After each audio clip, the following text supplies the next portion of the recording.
শিয়াল পণ্ডিত আখ খেতে বড় ভালোবাসে, তাই সে রোজ আখ খেতে যায়।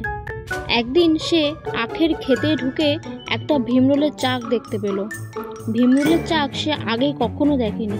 সে মনে করলো ওটা বুঝি আখের ফল।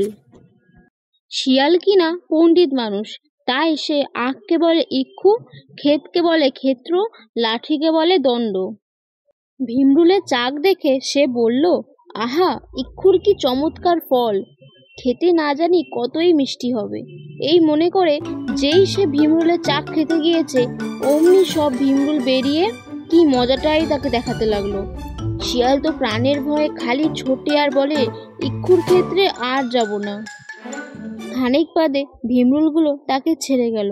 তখন সে ভাবলো, ক্ষেত্রে তো রোজ যাই, তাতে তো কিছু হয় না। ফল খেতে গিয়েই আমার বিপদ হলো, তবে আর ক্ষেত্রে যাব না কেন, ফল না খেলেই হলো।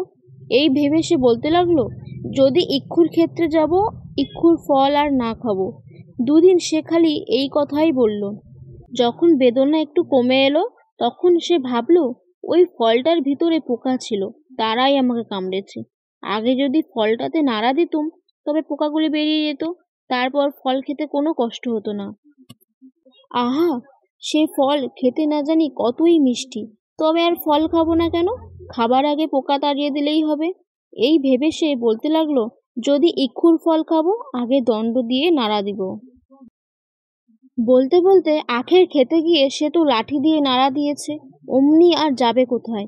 ভীমরুলের দল এসে তাকে কামড়িয়ে আধমরা করে তবে ছাড়লো। সেই থেকে সে আর ইক্ষুর ফল খেতে যেত না।